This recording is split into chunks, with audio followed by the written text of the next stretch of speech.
Yeah.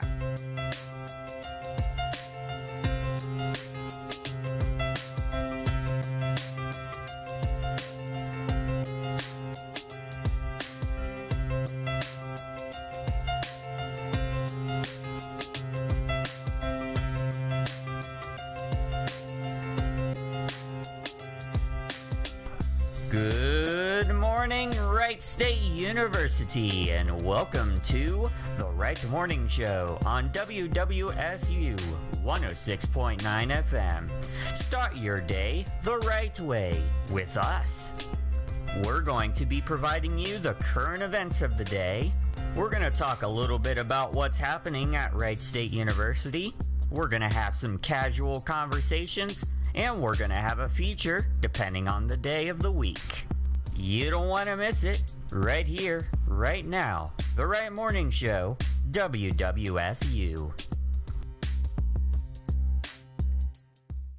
Good morning, everybody, and welcome to the Wright Morning Show on WWSU 106.9 FM. It is Tuesday, May 25th, 2021, and Trivia Tuesday. So at 11:30 a.m., gather your friends and your family around the radio, and we're going to play a little bit of trivia. How's that sound? In the studio with me, I have Scotty, our programming director. How are you doing this morning? A little tired, but as always, glad to be here, Pat. How you doing, man? I'm doing good. And also joining us through Jitsi is Laughing Chipmunk. How are you doing this morning? Oh, I'm doing okay. Hi, guys. Good morning. Good morning. You had a little bit of a rough wake-up, I heard, and also you mentioned prior to the show you made the best pancakes this morning. Tell us a little bit about God, those. I could go for some pancakes right now. I actually used, it's the Krusty's brand, and it was actually waffle mix, and that's the only thing I had in the house. So I went ahead and I made the waffle mix according to the directions. But instead of making waffles, I made them into pancakes. And I also added 2 tablespoons of it's not vanilla extract. It's actually vanilla flavoring. It's by Torino, and it comes in a bottle. And they have like vanilla and caramel and all kinds of stuff. And so I put 2 tablespoons of that Torino vanilla syrup in the mix, and oh my gosh, it was so good. I have the Krusty's brand waffle mix. I use it for actual waffles, but they come out really good. Krusty's is a really good brand. Very good brand. Why do we have to talk about food every day on the morning show, man? Come on. Because it's the morning show. You guys kill me. I'm starving. Oh, man. I got to get some food after work. Yeah. All right. We're going to now go ahead and get into your current events. We're going to start with local news. All right. Tickets are on sale for June Dave Chappelle and Friends shows in Yellow Springs. This is from the Cincinnati City Beat. They will go on sale tomorrow, actually. Correction there. On June 12th, comedian Dave Chappelle released 846, a stand-up special filmed just days before in his hometown of Yellow Springs, Ohio. Since filming the special, Chappelle began hosting intimate, socially distanced comedy shows at that same location.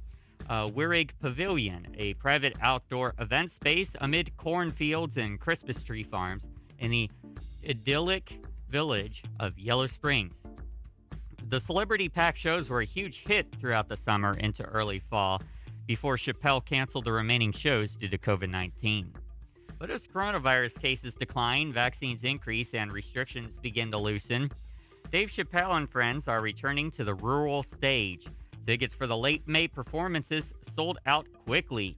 Tickets for the next sessions of shows go on sale via Ticketmaster at 10 a.m. tomorrow. For 4 early June shows from June the 2nd to June the 5th. Dang it, Shay has his door shut because I know he wanted to go see Dave Chappelle. We're going to have to let him know to hop on that website at 10 a.m. to get those tickets because I believe they sold out pretty quick. The first time they went up for sale, I think they sold out in 20 minutes. Yeah, they went really quick. Yeah, I remember. I think we talked about that like last week. because you were looking and you're like, wait, are they all gone already? Yeah. Yeah, I remember that. It's crazy. You know, Dave Chappelle is such an iconic figure here in the Dayton and Yellow Springs area. So it's My not friend, like I surprising. said, my friends all the time, they're like, yeah, I saw him at Kroger today. I saw him there. And I'm like, man, I don't get out enough. That or I see him, because I don't really know Dave Chappelle because I don't watch stand-up comedy much. So I'm telling you, man, I got to watch some Dave Chappelle, see if I can kind of force myself to go to one of those events, because it does sound really fun. I'd like to go. I just haven't watched enough, or listened to, I should say, as well. Dave Chappelle, I haven't really listened to his comedy much. I know he's a pretty funny dude, though. Yeah, I hear he's pretty good. And the DJ that I am with, Ike B, he knows the DJ of Dave Chappelle. Ooh, nice. Yeah, so we got connections with Dave Chappelle's DJ. It's all about connections, man. That's pretty cool. All right, from WHIO, the Dayton International Airport announced that there will be new value rates for on-airport parking in several different parking lots beginning this week.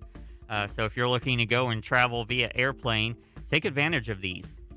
Offering these choices to Dayton International Airport travelers continues to give them the most economical on-airport parking options for every need, the airport said in a release.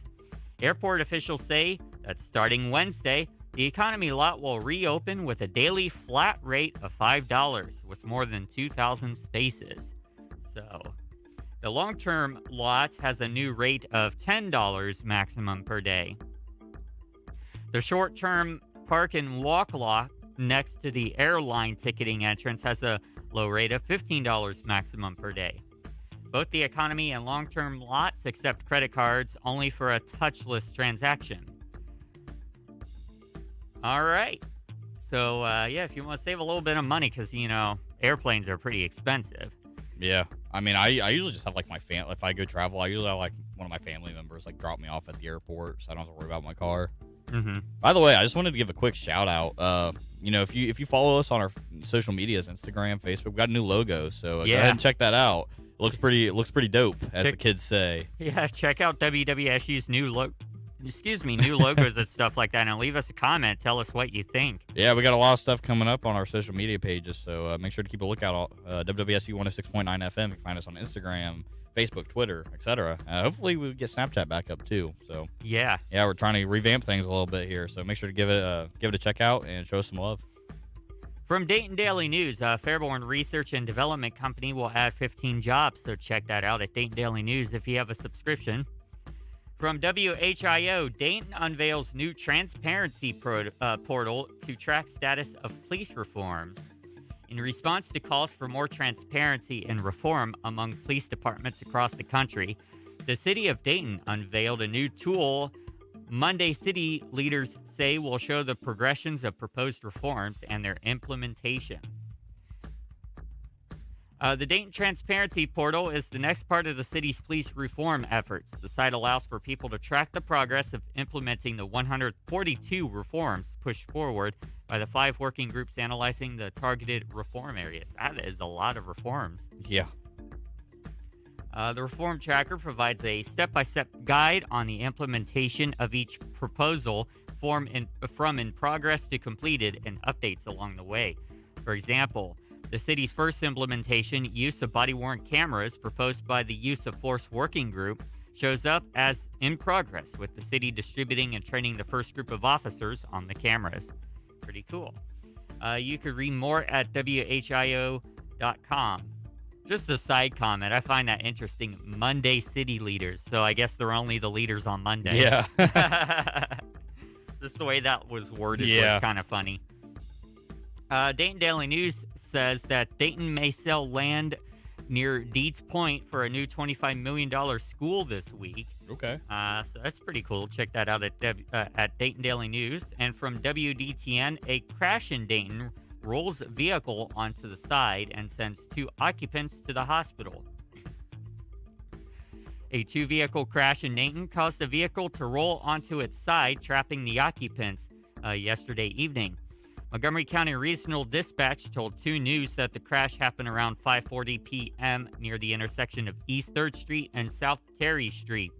The caller reported that a vehicle was on its side and that people were trapped inside. Everyone involved managed to escape and were confirmed to be conscious and breathing. However, 2 were taken to Miami Valley Hospital, and there's no word yet on their condition. You could read the latest as this news story develops at WDTN.com. From Fairborn City Herald, Still Wright closes after 11 years. The distillery announced its closure on Facebook on Saturday, writing, "Thank you so much for your support over the past years," to over 9,000 followers. Flat Rock Spirits, co-owned by Brad Measle, Sean Measle, and James Bagford, produces bourbon, rum, and moonshine under the brand name Still Wright. The distillery has been in business for 11 years and headquartered in Fairborn for 9. Located at 5380 Intrastate Drive near I-675, Still Wright has had their products on the shelves for 6 years, since 2014. For as long as we've been in business, that's the first time we worked around the clock, Brad Measle said at the time. This was in 2020. After their brief foray into hand sanitizer making, Still Wright stayed open throughout the pandemic as an essential business. The Still Wright owners cannot be reached for comment. Read more at fairborndailyherald.com. It's kind of unfortunate. It's always sad to hear the loss of local businesses. Yeah, I mean, local businesses have been hit hard ever since the pandemic hit. Yeah. Dayton Daily News says that Kettering Medical Device business gets Ohio tax credits to create 95 full-time jobs. Check that out at Dayton Daily News. From WDTN, a woman was arrested after stabbing a man in Xenia and barricading herself inside her home. A woman is in police custody after barricading herself inside an apartment following a stabbing yesterday. Police were called to the Green Ridge Court Apartments around 8 p.m. after a woman stabbed a man inside one of the units. Police said the woman then barricaded herself inside and refused to come out. SWAT was called in to help, and the woman eventually surrendered around 12:30 a.m. before being taken into custody. Police said the woman will be criminally charged with felonious assault. The man who was stabbed suffered minor injuries and refused medical treatment. How do you... I'm just curious, like, if you get stabbed and refuse medical treatment, like, it must be very minor or something if he didn't get medical treatment. If I was stabbed and I was bleeding, profusely, I would definitely seek medical attention. It must be very minor. Like one of those, just a tip or something like that. I don't know. Well, cat scratch, I guess. Yeah. Wright State's $3 million workforce project at Lake Campus gets its first okay from the Dayton Business Journal. I believe I'm on a paywall on that website as well. Let me check on that. Yeah, so you could go to Dayton Business Journal to read more about that. From WDTN, join the Greater Dayton RTA team. Emily chats with Jessica Olson, the communications manager for the RTA. She shares more on their upcoming hiring events. So yeah, if you're looking to work for the Regional Transit Authority and drive buses or work as ambassadors, so this is directly from the iRideRTA.org website. Our employees receive excellent benefits, including a competitive salary, health insurance, public retirement, wellness facilities, vacation time, and more. We are hiring bus operators. So if you want to drive a bus, apply for the RTA. Continuing on, WHIO, John Stafford arrested after Sugar Creek Township Police responded to Sugar Valley Country Club. A man was arrested after an altercation at the Sugar Valley Country Club on Meade Road Monday afternoon, Sugar Creek Township Police told News Center 7. John Stafford, 63, was taken into custody by Sugar Creek Township Police at his home on Indian Wells Trail, which sits along the golf course's fifth hole, according to police and property records. A News Center 7 camera captured video of Stafford in handcuffs being taken to the Sugar Creek Township Police Department, but were not able to obtain information on what he was being accused of. Check of jail records last night showed he was not in custody and no formal charges have been filed on online court records. That is Interesting. Somebody's arrested and we don't know why. I mean, it could be a physical altercation with somebody. It could have been some type of harassment. There's many things it could be. Mm-hmm. Maybe they just don't want to disclose the information yet, just on privacy sakes or some individuals. There's a lot of possibilities for what it could be. I mean, it's at a country club. Dude could be drunk. He could be doing a lot of things. You know what I mean? Yeah, perhaps maybe the situation is too up in the air. Like they don't know enough in order to be able to confidently say this is what he did. Yeah, you don't want to ruin someone's reputation based off some accusations that haven't been proven yet. So yeah, they're probably just keeping it private till they know for sure what happened. All right, from Dayton Daily News, Mad River schools avoid layoffs and will see smaller teacher reductions. So that's some good news for Mad River schools, and you could read more about that at Dayton Daily News. From, I don't think we're going to talk about, so Dayton.com has an article about Clothes That Works 2021 Men at Work campaign, most successful in its history. Oh, okay, that's not about clothes, that's about the business. So let's check into that. I thought at first we were going to be talking about the actual clothes. I'm about to say, that's a very, I don't know, particular topic. So Clothes That Works 2021 Men at Work campaign raised over $40,000 to support the organization's programs and services. The nonprofit organization also named Tyler Greenwood from the Green Tree Group as the 2021 Clothes That Work Ambassador of the Year. This year, 25 local businessmen and community leaders participated to campaign as role models for votes to earn the title of Ambassador of the Year. Each vote purchase was a $5 donation to the organization, whose mission is to help local job seekers secure gainful employment by providing interview-appropriate clothing and personalized confidence-building image services. Ooh, I should definitely check them out sometime because I don't have dress clothes.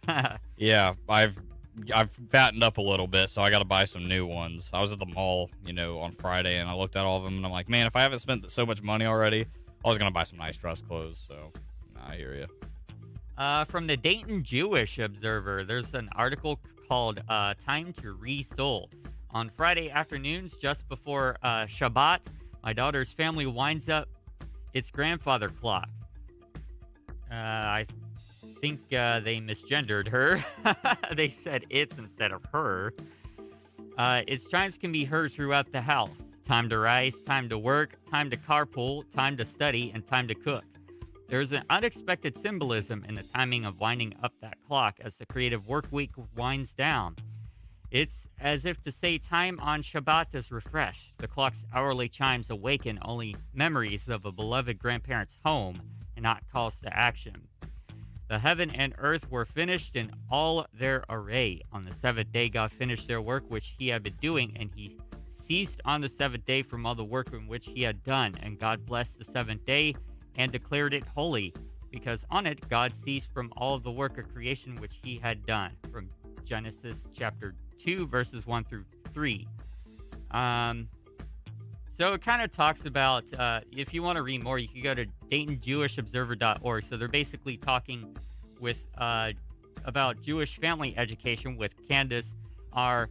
Kwiatek, and like I said, the Shabbat as well. So pretty interesting.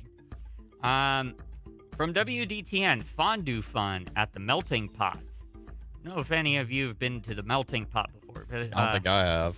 It's pretty expensive, but they got some really, really good food over there.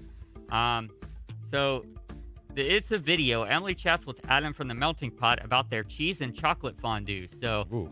Yeah, so you could, dip your stuff into these really delicious cheese and chocolate pots, so to speak, and have some really reminds me of the dessert. the chocolate fountain at Golden Corral. I remember as a kid I would mess with that, but yeah, I don't know how I feel especially with COVID now, doing something like that. I think if I'm not mistaken, you don't share. It's not like a fountain or something. You get your own little. I assumed so, but yeah, that's just what it reminded me of.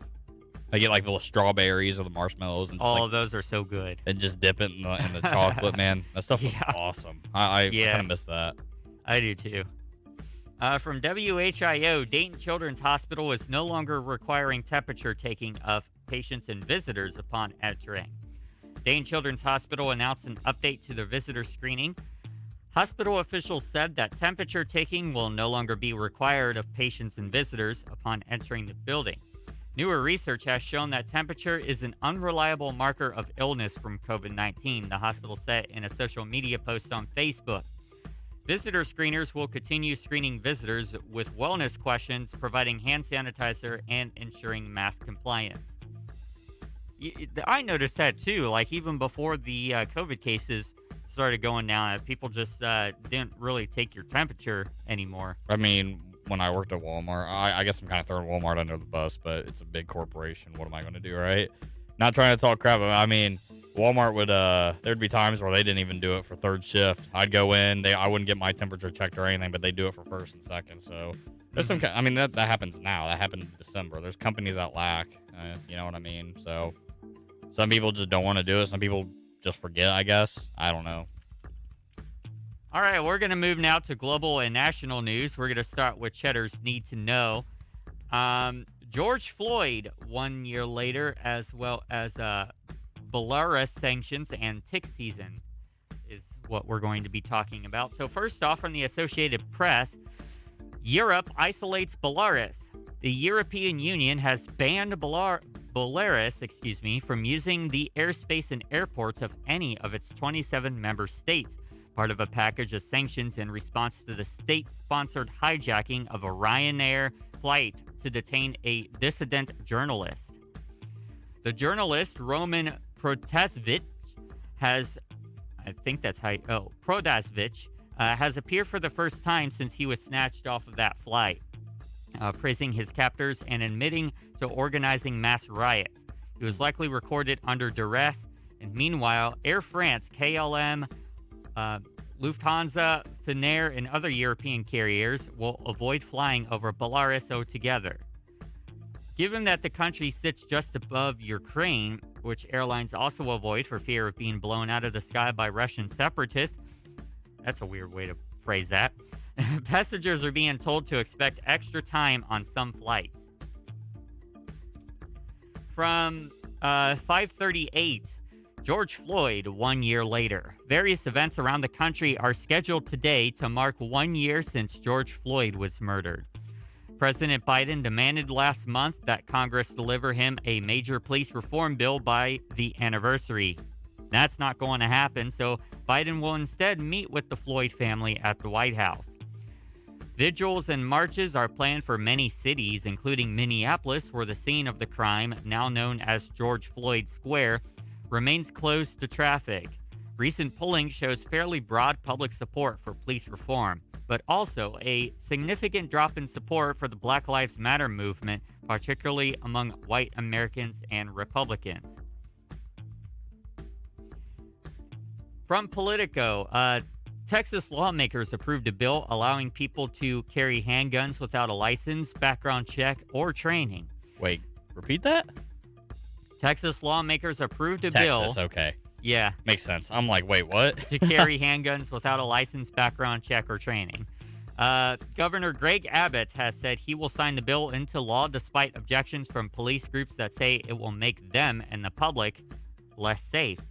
Texas will become by far the most populous state to essentially remove any restrictions on handguns. The bill stipulates that criminals with violent crime convictions on their record are excluded, but without a background check, there will be no way to weed them out. Yeah, that's like... Texas is like no man's land, bro. Yeah. No mask for COVID and full attendance.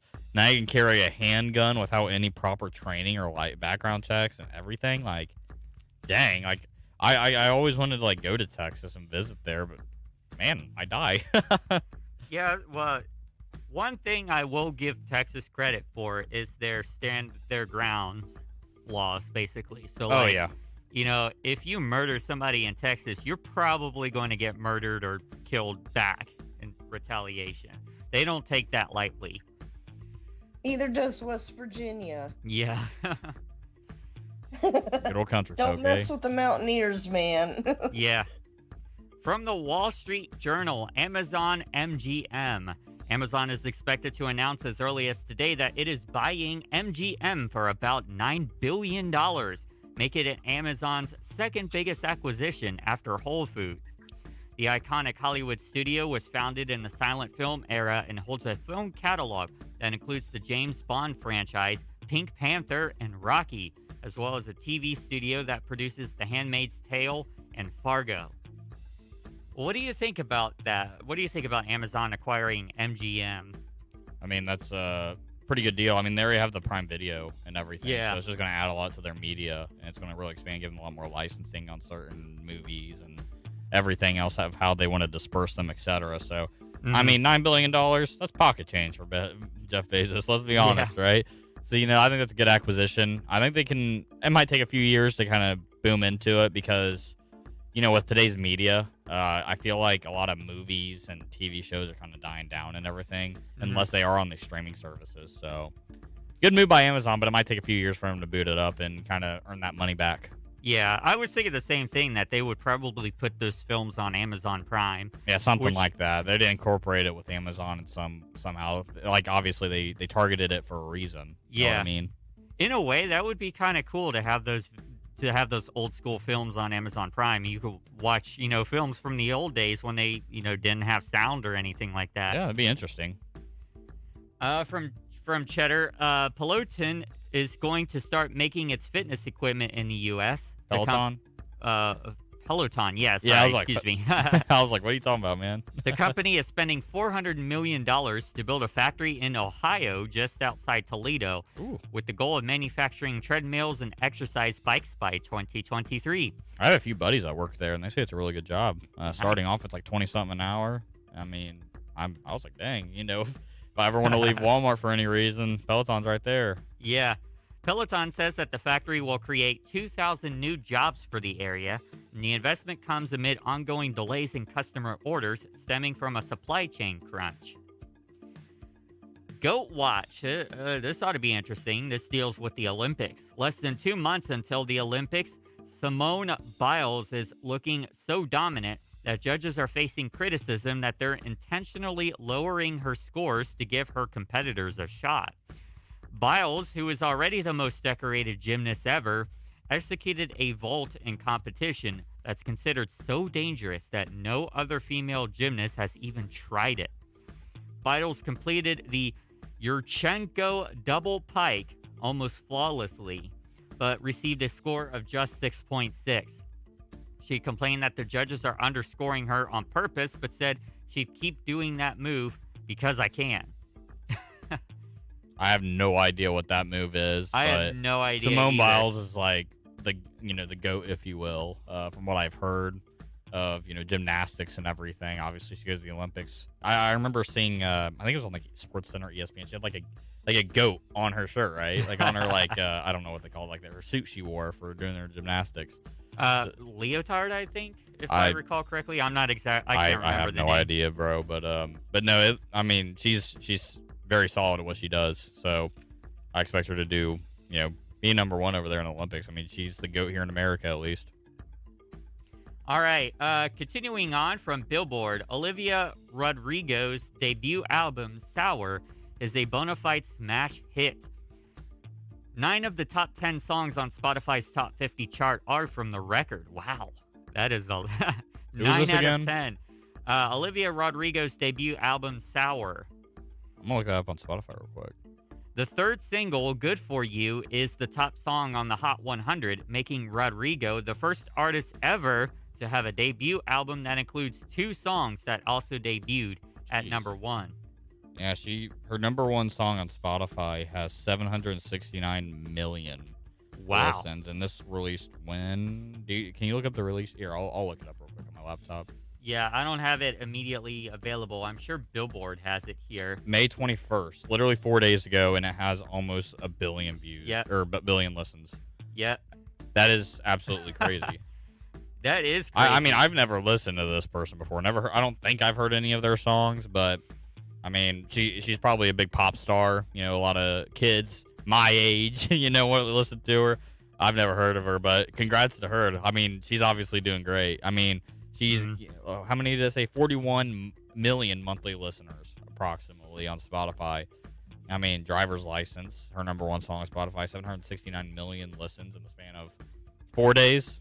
Yeah. That's a lot of people. That's at least a lot of listens. I mean, that's absolutely crazy. So And great for her. We all got crazy when Gangnam Style blew up. And now look at this. Yeah, I mean, Gangnam Style had over 1 billion views on YouTube, right? Yeah, I believe there's a few that have topped Gangnam Style, though, if I'm not mistaken. I can't remember if we can pull up the chart and talk about it when we get back from the break. Yeah, we could definitely do that during our freeform discussion. Continuing on, we have one more article for our current news segment. It's not just cicadas wreaking havoc on large sections of the United States this spring. From Maine to Michigan, the ticks are out with a vengeance. A combination of factors, a mild winter followed by a wet spring, as well as people emerging from the pandemic to spend more time outdoors, are coming together to make for one of the more active years for ticks in recent memory. Deer ticks need at least 24 hours of being attached to a host to transmit Lyme disease, which is why the advice is to check for ticks as soon as you get home and take a shower immediately if you've been walking through tall grass or vegetation. And my personal recommendation, wear long shoes and long socks, and when you wear your socks, be sure to curl them over the top of your shoes so that the ticks have a harder time getting embedded behind your shoe. Okay. All right. So, and if you're wearing sweatpants, you could put your sweatpants over your shoes as well. But I know with this crazy warm weather, I don't think a lot of people are going to be wearing sweatpants. I know I'm not. I'm wearing these now, and I'm wearing my cargo pants. That I worked in a Walmart, and I know when I get out of here, I'm gonna be a little warm. Yeah. All right, well, that concludes our current events. So we're going to take a break on the Wright Morning Show. And when we come back, it is going to be time for your local weather forecast and the latest happenings at Wright State University. And we're going to get into a little bit of a free-form discussion as well. You're listening to the Wright Morning Show on WWSU 106.9 FM. Don't go anywhere. Hey, everyone. Check out Rush Week 2021, presented by Alpha Sig Eta Psi here on campus. To find out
And we're back to the Wright Morning Show on WWSU 106.9 FM.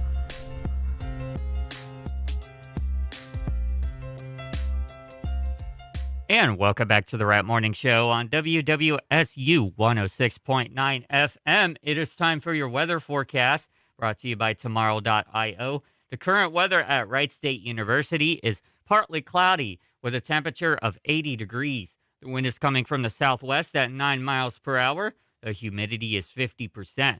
The visibility is good, and the air quality is moderate. Your hyperlocal forecast shows a mixture of clear to partly cloudy skies for the next 12 hours. The temperatures are going to approach 80 degrees here very shortly, and then 85 degrees by 1 p.m. It's going to continue to climb to 88 degrees by 4 p.m., and then start cooling off into the lower 80s from there, reaching the 70s by 9 p.m. Here's your extended weather forecast brought to you by the National Weather Service at Wright-Patterson Air Force Base. Today, partly sunny with a high in the upper 80s. Tonight, partly cloudy with a slight chance of showers overnight, low in the upper 60s. Get that air conditioner running tonight. Wednesday, though, it is going to be showers throughout the day. A high in the lower 80s. Wednesday night, a slight chance of thunderstorms in the evening with a possibility of some gusty winds. And then partly cloudy with a low around 60. Thursday, mostly sunny, high in the lower 80s. Thursday night, a chance of showers with that chance of rain increasing overnight, low around 60. Friday, showers, high in the lower 70s, so much cooler on Friday.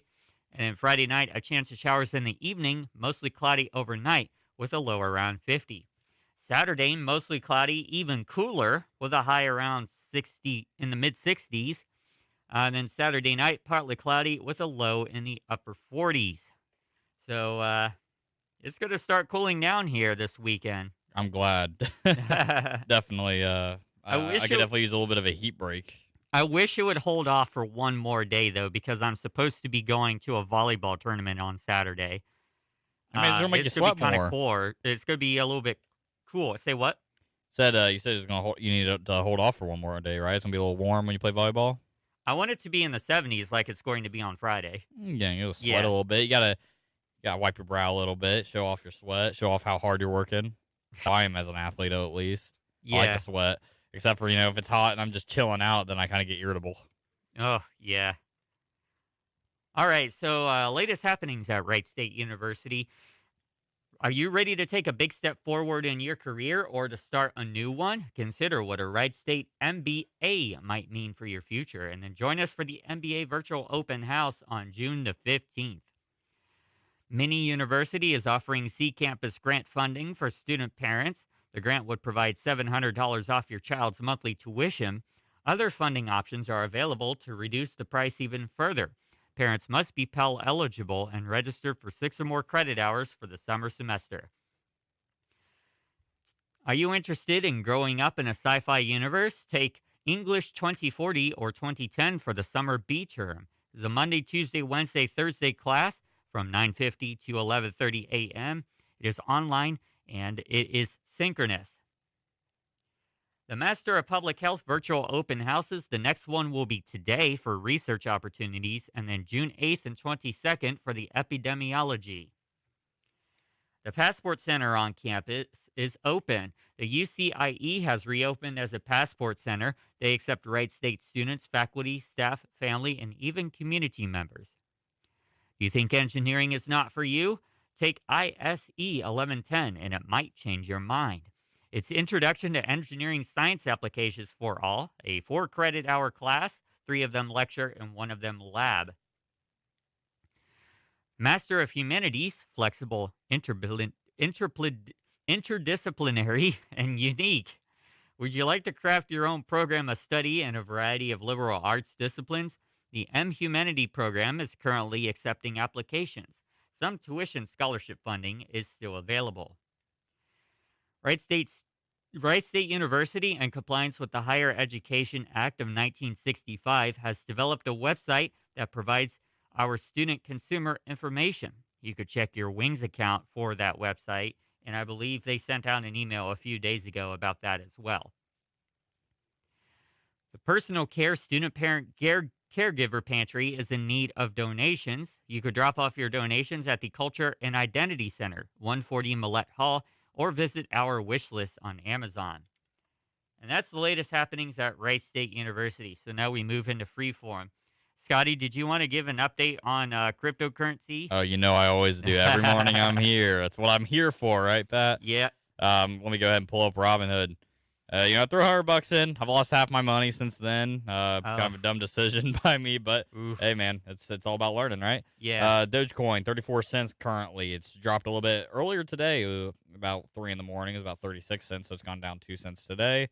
Ethereum, $2,600 or so. It's staying between $2,200 and $2,800 per coin, and then Bitcoin, 37 grand. And with Bitcoin shortages coming, I think there's only 2 million left. The price of Bitcoin will probably be rising here soon. I'd say within the next few months. So if you're going to invest in Bitcoin at any time, I'd say right now is probably the best time to do it. Obviously, through certain applications, you don't have to buy a whole Bitcoin. You don't have to spend $37,000 for one Bitcoin.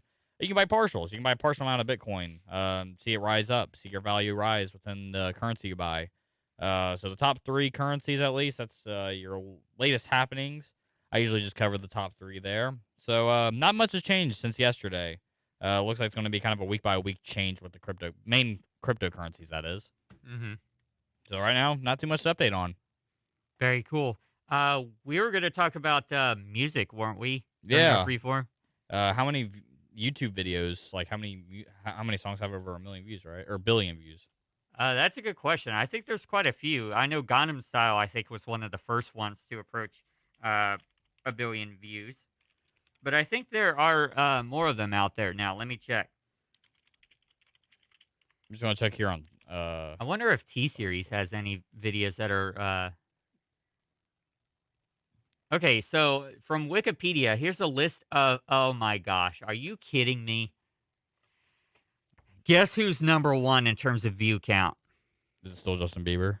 Nope. Who is it?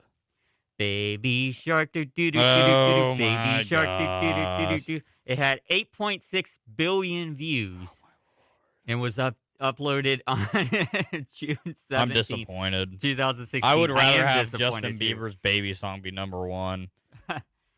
Number 2 is Despacito. That one, I remember that getting very popular. That had 7.3 billion views. Johnny. Johnny Yes Papa is number 3 with 5.3 billion views. Oh my gosh! It's just like so many kids have access to YouTube and everything else that they just watch these a million times and boost up the counter. I mean, we have like hundreds of millions of kids around the world that just watch this in whatever language, and it boots up. 5.3 billion. Wow. Gosh. Shape of You by Ed Sheeran at number 4. It's actually a pretty good song. Number 3 and number 4 are very close with each other. They only have a 10 million separation between the two of them. Well, only. That is still quite a bit, but when we're talking billions of views, that's not much. See You Again is at number 5. I don't think I've seen that one, to be honest. It's the song with Charlie Puth and Wiz Khalifa. The one that they had for Fast and Furious 5 after, what's that one dude's name? Paul Walker. When he died in that car accident, they made that song about him. Okay. Yeah, that's a big reason why that blew up.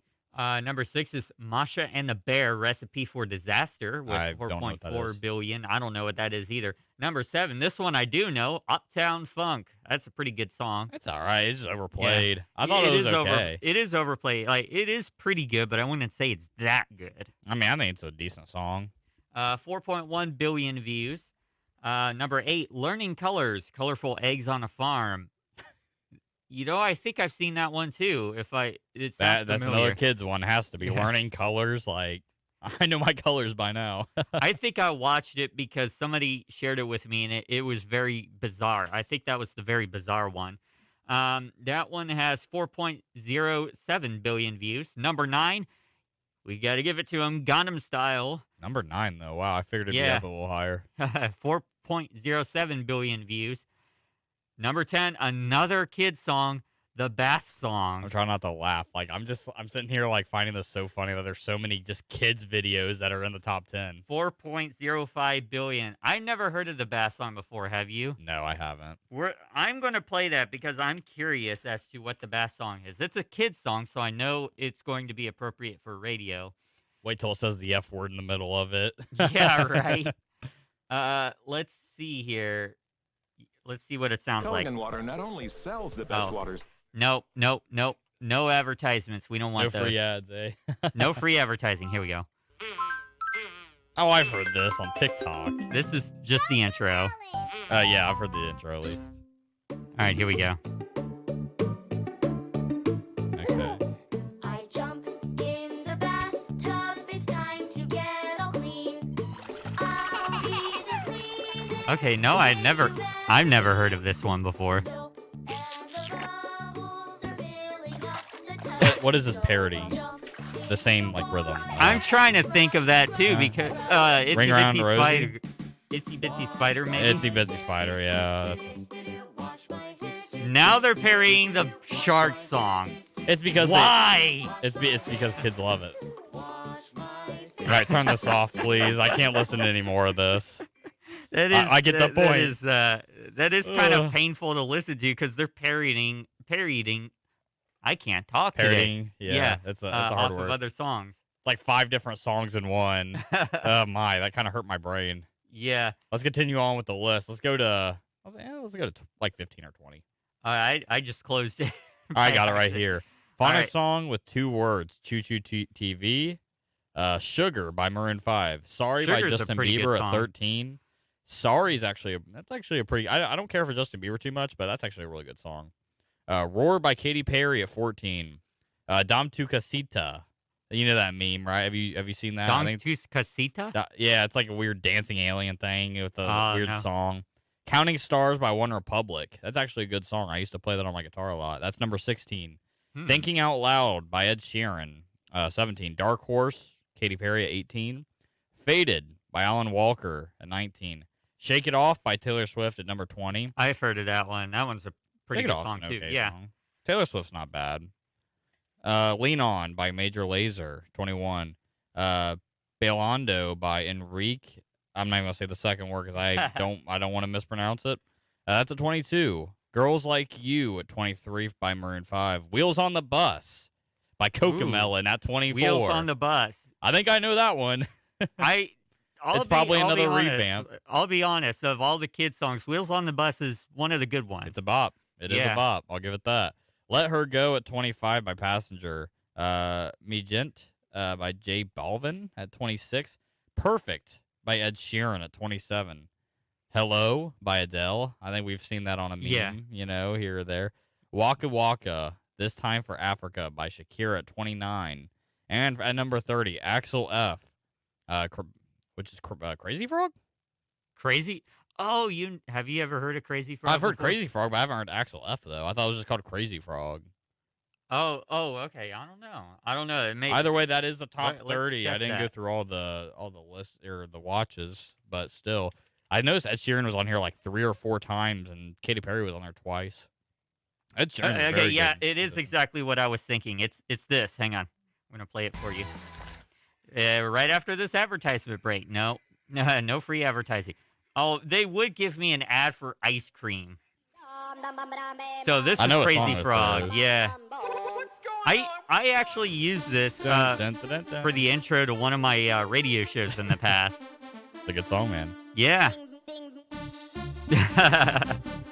And this is I remember seeing like a video. What was Well, it? so I'm going to stop it there because I don't want to get copyrighted struck on YouTube since we are streaming on YouTube. Yeah. But yeah, that is a pretty good song, and I will give them saw it on a credit for that. meme and back in like 2013, 2014, man. Yeah.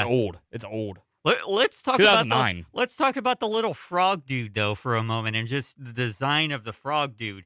Laughing Chipmunk, I know you have something to say about this frog. If you're there listening with us, Yeah. I know you have something to say about the design of the crazy frog. He's creepy looking and he's funny looking and he sounds funny. Didn't you say at one point it looked like he had a you know what? Well, yeah. Like how the heck did that get past the censors? I have no idea, but yeah, I was watching I don't know if it was just one video or more than one video, and he actually was he had those parts, those Yeah. things. Froggy things. Yeah. It's interesting that they designed the frog like that and got away with it. It's very it was very interesting. You've noticed it, Scotty? Yeah, yeah, it's pretty it's a little weird. All right. Let's move on to another topic, shall we? I was going to talk about what was it? Where is it? I just had it. It's on not my Monday list. anymore, Pat. Come on, get your brain Oh, working. What? Oh, safe behaviors for vaccinated people. So we're coming out of the pandemic, and people are getting vaccinated and things like that. What are some things that you would consider safe for vaccinated people to do as they're coming out of the pandemic? I mean, Anything and everything, or do you think they should still take precautions? honestly, man, I'm so done with COVID. I I am too. I mean, I know everybody is, but I just got my first vaccine shot. I think it was like last Thursday or whatever, Mm-hmm. and I think I'll be fully vaccinated by June 10th if I'm not mistaken. So here within about 2.5 weeks, 2 weeks or so.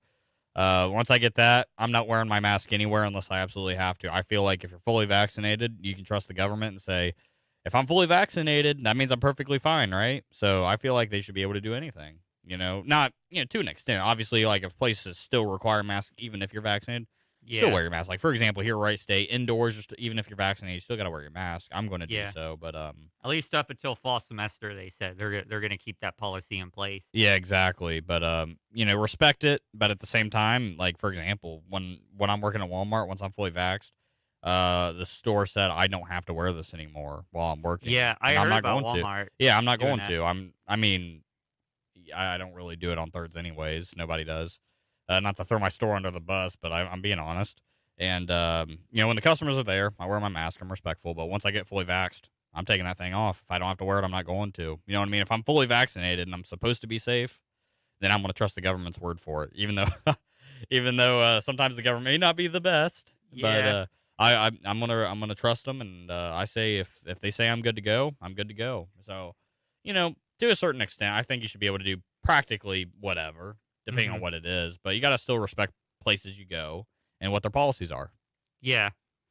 Let's and then I'm kind of gonna change the topic a little bit, but speaking on COVID and everything, I hear a lot of people complaining about how often the CDC is changing their recommendations, and I get it. People don't like change, and I know I don't. it can get confusing when the CDC says one thing and then 3 weeks later they change on you. But there's a reason for that.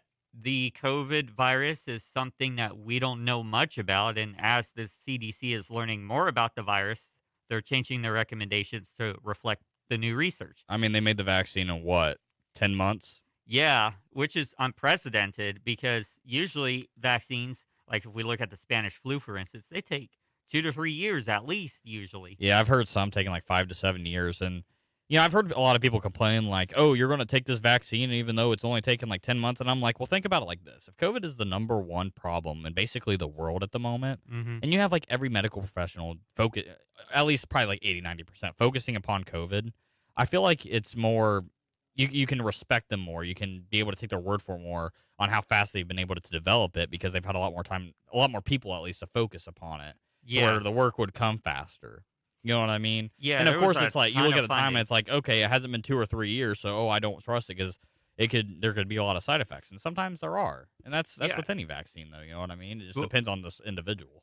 Would you, and my question is, would you rather have the side effects for a day or two, or would you rather have a 10% chance of getting COVID and then possibly ending up in the ICU or something like that. Or in the grave. Yeah. But no, I mean, I know people that are against the vaccine, and I just don't understand why. I mean, I understand some people don't trust the government or this or that, but it's just like, man, it's for your safety. It's for other people's safety. Just do it. That's the way I Yeah. look at it. I mean, I'm doing this because I don't care. Like, I don't care. Knock on some wood here, right? I haven't gotten COVID this whole time it happened. I've done a bunch of stupid stuff to where I could have gotten COVID. I've been to get-togethers, if you will, with a good amount of people. Haven't gotten COVID, haven't nothing, right? But I'm still getting the vaccine and everything, even though I don't think I'm going to get it because I care about other people. I'm doing it for others, and Yeah. that's my little message. If you care about other people, get the vaccine, right? Yeah. But I don't know. That's all I got to say about that at the moment. Yeah, I mean, I'm gonna say I don't like getting the vaccine either, but I can understand how important it is to get the vaccine. Yeah, exactly. Like, man, I tell you what, I got that on Thursday morning. I had to go to work the next night, and my arm was killing me. Same here. So- I could barely use my left arm. I'm sitting for a there day stocking after. stuff at Walmart, going like all the way on the top shelf, and my arm is just like, ugh. You're right, but Not I mean, today. exactly right. But no, I still do it because I try to, I care about people to an extent, so I want Yeah. to make sure my community's safe. I know people are doing it to protect me, so I want to return the favor, at least to say. Those of you who are listening, if you have any comments or feedback on any of the topics we're talking about, feel free to hit us up at wwsu1069.org. That's wwsu1069.org. Click the green play button and then click chat with DJ. We would love to hear your thoughts. Throw us a call too. Yeah, well, we're about to have somebody call in for the second half of the show, so okay. the phone line is going to get tight here very shortly. Well, if you want to give us a quick call, then you can. If you want to call in the next 2 or 3 minutes and leave a 1-minute message, 937-775-5555. That's 937-775-5555. Let's talk about how to stay calm during an interview, shall we? So you got a job interview looming above your head. What do you do to stay calm for that interview?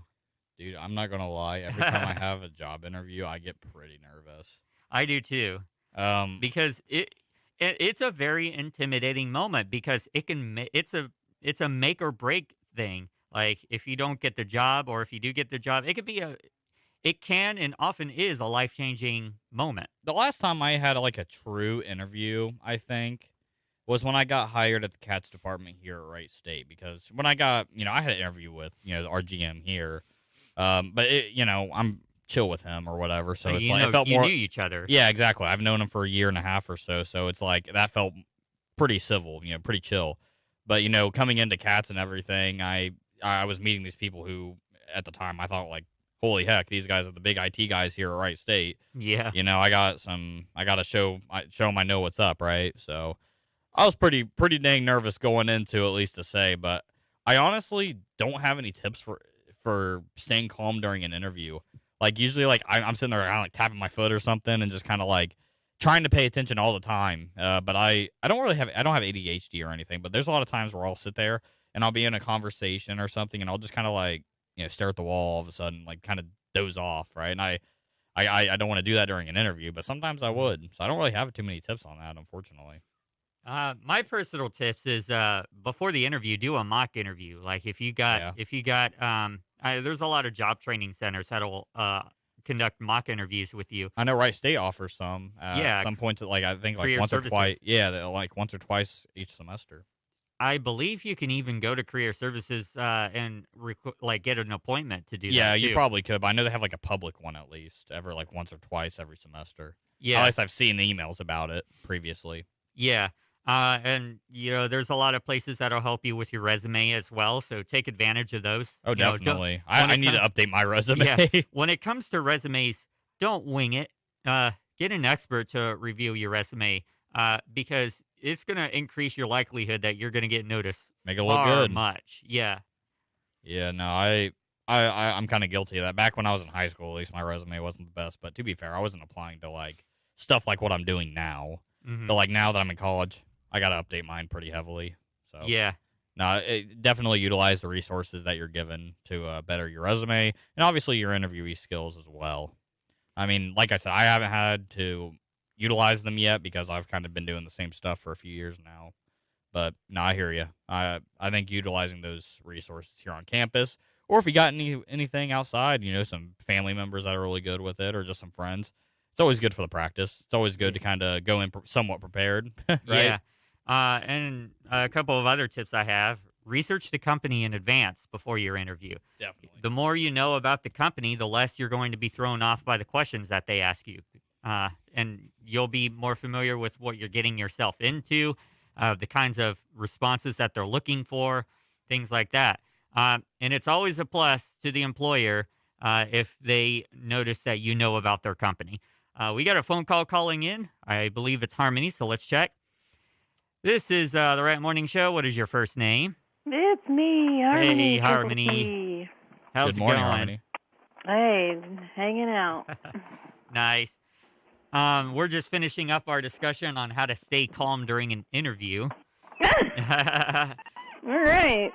Oh, the creaky casket is closing there. Sorry about that. That's all right. The final tip I have for staying calm during an interview is just before the interview, take a deep breathe exercise. Like do a quick, 3-minute slow deep Meditate breaths. a little bit, right? Yeah, exactly. And when you're in the interview, maintain eye contact with the employer. That's definitely a big one. Don't stare though, obviously. But Yeah, like for me, I had like 3 people interviewing me at once. So I just kind of like dart my eyes around each individual. Except for obviously if one's talking to me specifically, then I'll look at that one. Yeah, that shows you're engaged and that, you care about what you're doing. Fold my hands, put them on the table. I'm all dressed up, looking good. Yeah. Present yourself. Make sure you dress up really well. Don't Yeah. overdress, but don't underdress, right? Exactly. I've always heard, too, it's all about your hair and your shoes, so. Yeah. If you have a smartwatch, throw that on there. That always looks good, too. I've heard that. I heard of that, too, yeah. They like a watch. Or even just a regular watch, if it looks shiny and pretty and everything like that. Show them you got some cash, right? Yeah, exactly. It shows you got class, basically. Yeah, there you go, right? All right, we're going to go ahead and take a top of the hour break on the station. And when we come back, it will be time for your daily reflection and daily inspiration. And then after that, Trivia Tuesday.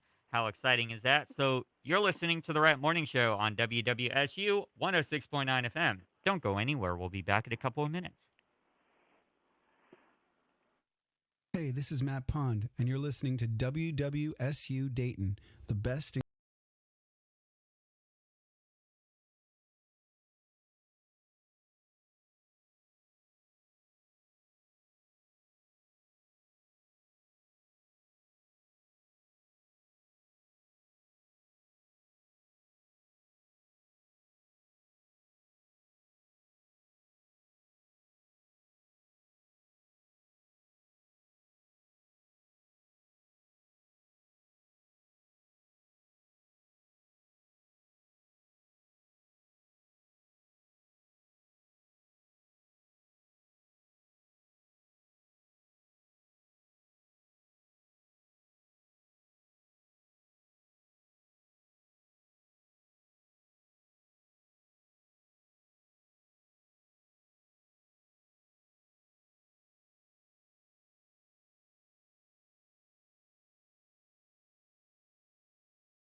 And we're back to the Right Morning Show on WWSU 106.9 FM.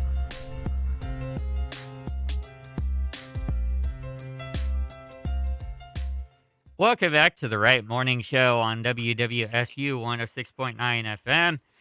It's time for your daily reflection and daily dose of inspiration. And today's topic comes from Tiny Buddha, written by Sally.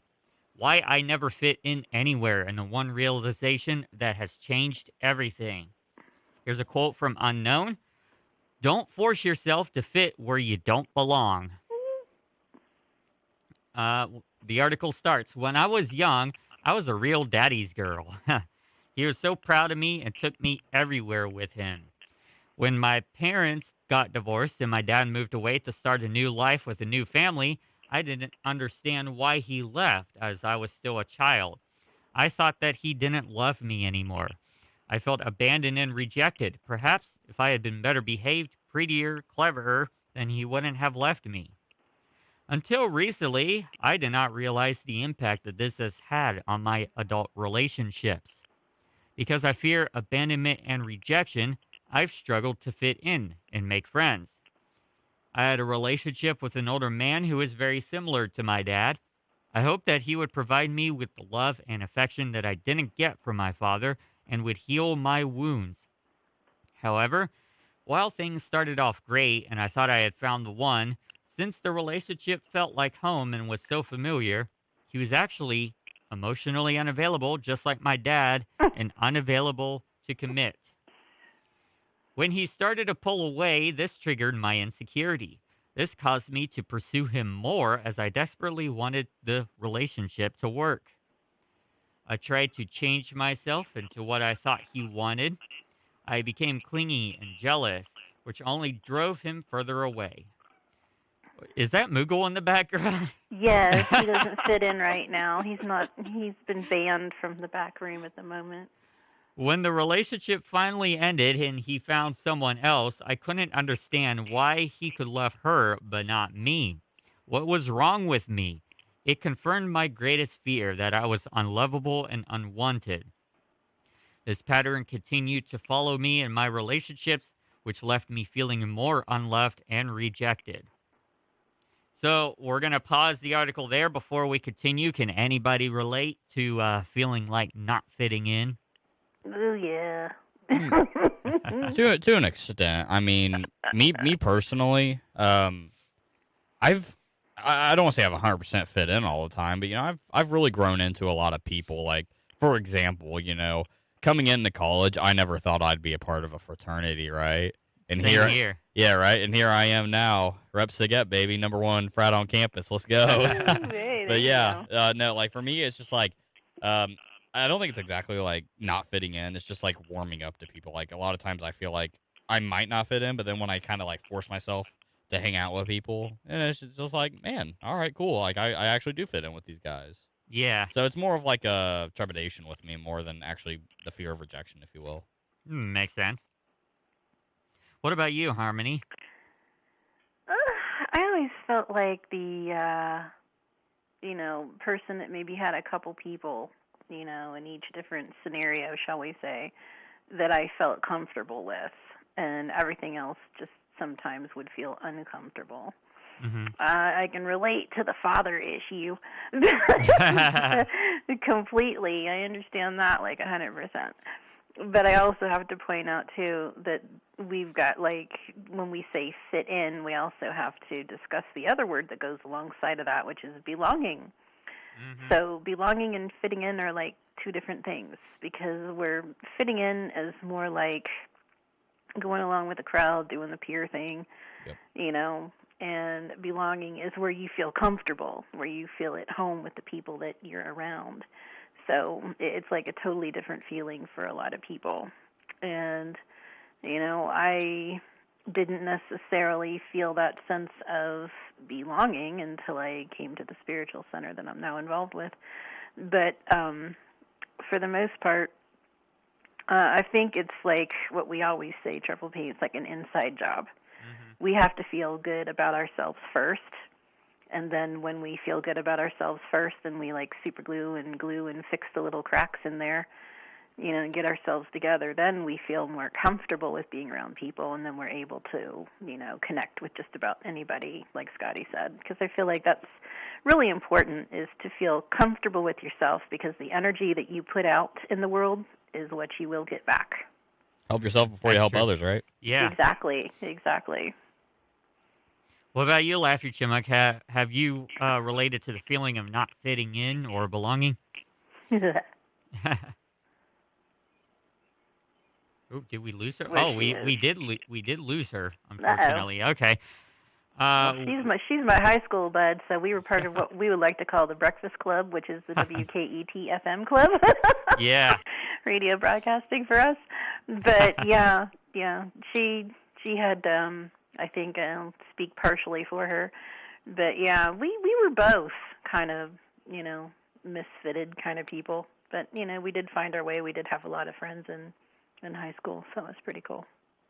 Yeah. So continuing the article, Sally says, I was good at my job, but I didn't feel valued or appreciated, and I was often ignored, excluded, and ostracized by my fellow team members. My workplace became a toxic environment. I was bullied, which led to anxiety and depression, and I couldn't face going into work. Eventually, I was let go as they said I could no longer do my job.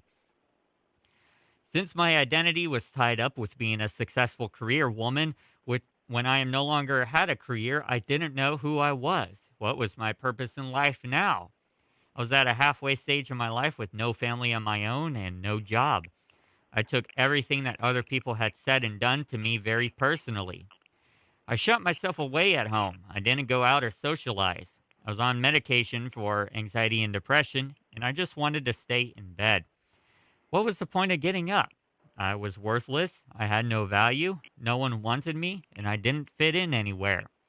I couldn't love myself as others don't love me. I had no self-esteem and no self-confidence to try and start again. I had therapy, read lots of self-help books and articles, and did guided meditations. Although I could relate to everything, I struggled to apply the things I had learned to myself. As I spent time alone listening to relaxing music, I had a light bulb moment. I couldn't see straight before then because I was so emotional. However, I'm naturally a very logical and analytical person and good at solving problems, which was why I was good at my job. The idea came to me that if I took the emotions out of my issues, then I could see them in a logical and rational way and try to solve them like any other puzzle.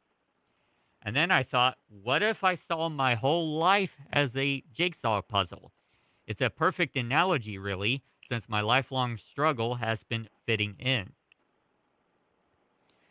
So let's talk about that. Each of us start with just one piece, ourselves.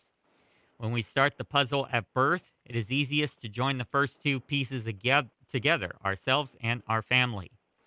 As we grow up, we try to find other pieces that fit, such as friends, romantic relationships, and jobs. We may be lucky and find other pieces that fit perfectly straight away, but more often than not, we struggle to find the right pieces. And in our frustration, we may even try to force two pieces together that don't actually fit. However, if we do this, we find over time that none of the other pieces seem to work together. No matter how much time we have already invested in this ill-fitting piece, be it an unhealthy relationship or a job that doesn't align with our purpose and values, we will emotionally realize that we have to accept reality and remove the piece that we tried to force to work. This is the only way to make room for a new piece that will perfectly fit into place. A piece that we won't even try to find if we're too attached to the one that doesn't fit. Now, this doesn't mean there's something wrong with us or the other piece we tried to force to fit, which means we don't need to blame ourselves or them. We simply need to recognize that we don't fit together and then learn the lessons we need to learn to stop repeating the same patterns. This also doesn't mean that we need that we made a mistake with the ill-fitting piece. Every time we try to make the wrong things fit, we learn the value of taking our time to find the right place. I'm sorry, to find the right piece. Sometimes we learn that we need to focus on another area of the puzzle first. If, for example, we realize we need to take a break from relationships so we can build up our self-esteem and learn to love ourselves first. And sometimes when we're having difficulty with one section of the puzzle, like love, we recognize that we need to focus on a different area instead, where it might be easier to find the right pieces, like our career or social life, for example. When we connect with like-minded people who have similar hobbies or interests and enjoy our company, we feel better about ourselves and start to realize how great we truly are. If we change jobs to something we love, that shows off our strengths and enables us to succeed. This improves our confidence and helps us realize that we're good enough and we do add value. Once we become happier with ourselves and other areas of our life, we'll send out more positive vibes into the world and attract the right kind of people.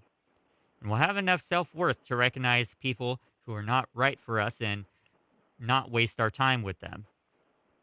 If we don't do these things, we may complete these puzzles with all the elements of our life neatly in place and find that we have a piece left over. That piece is you or me, and it doesn't fit because it was in the wrong box and never meant for this puzzle.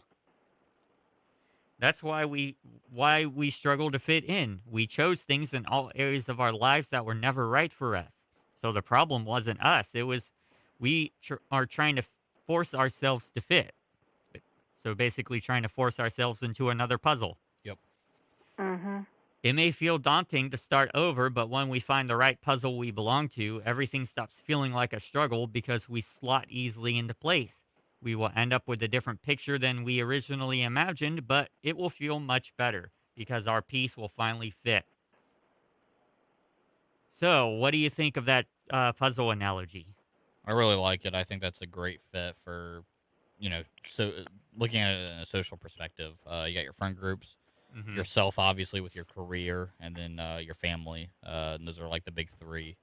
And you got like little side pieces there to throw in, but you got like the big parts. I really like that analogy. I think that fits the piece perfectly, if you will. No pun intended. Yeah,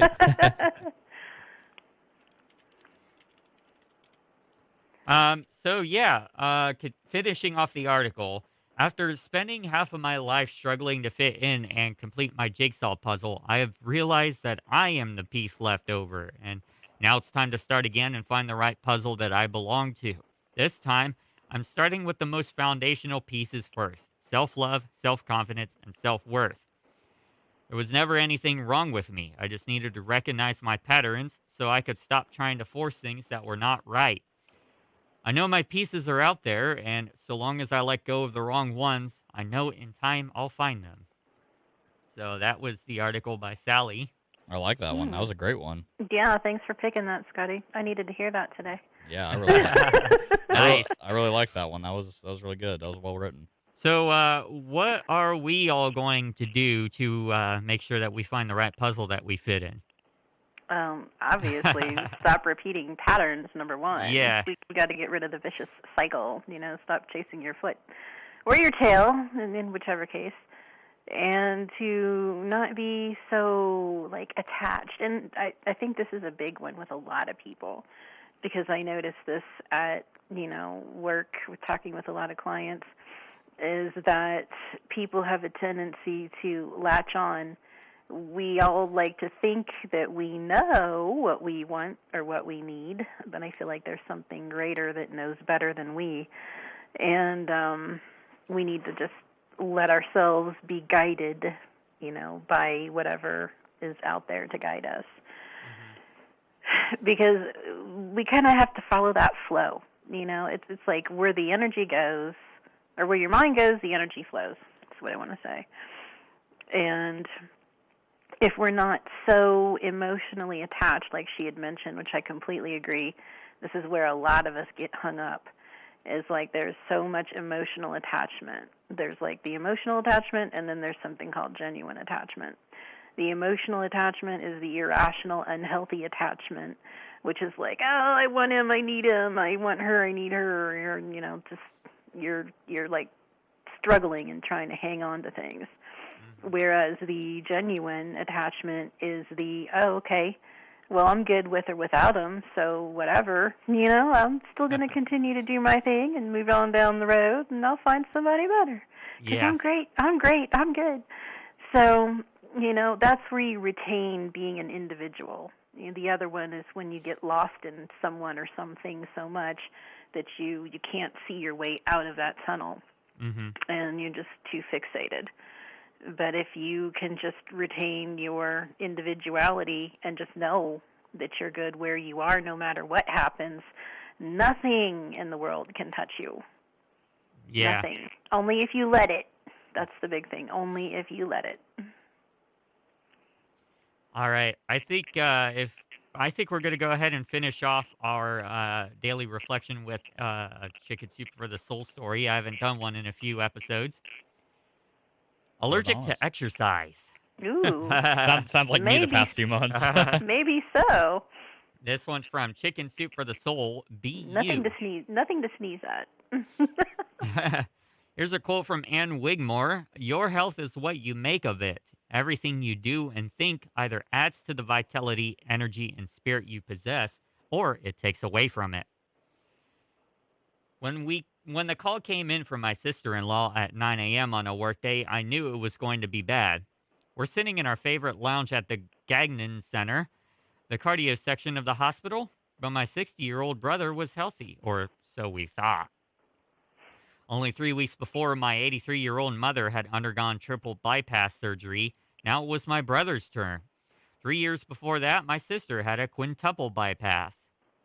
I was the only one left, and after seeing 3 of my family members had their chests open up, I was determined not to be next. Yeah.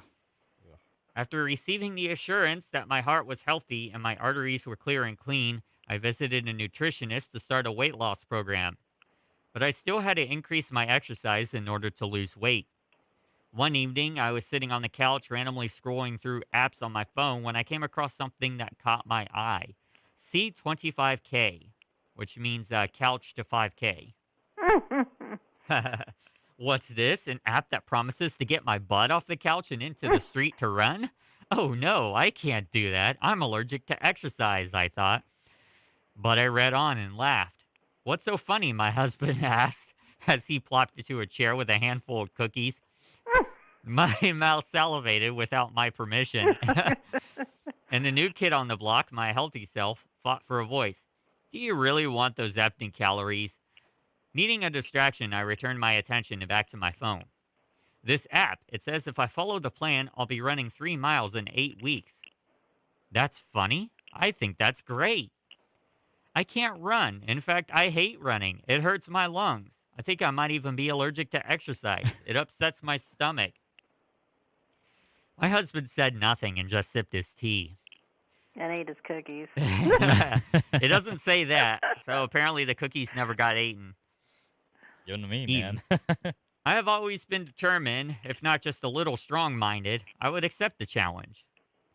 The next day, I rose a half hour earlier and found the only workout clothes I had, flared capri pants and an oversized t-shirt, just like what I'm wearing right now. Well, besides the pants, I'm not wearing that. I'm wearing a kilt. My clothes screamed, I'm a suburban mom trying in vain to be a cool runner. Look at me go. Wait, no, don't look at me. I set out and clicked play on my newly downloaded app. A pleasant woman's voice told me to walk for 5 minutes to warm up. And that was easy. Daylight crept in, or maybe it was the remnants of the full moon's brilliance. It created an odd day-night glow, as if someone had turned on a nightlight to illuminate the outdoors, just enough to make it pass for daytime. The pleasant woman told me to run now for 60 seconds. Okay, 1 minute. I can do this.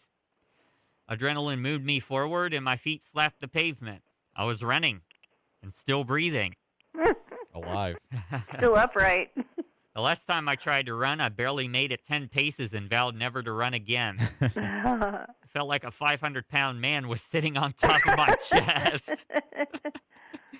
Not this time. Perhaps I was in a better shape than I thought. Maybe I could run that 5K after all. Not today, but someday, like in 8 weeks.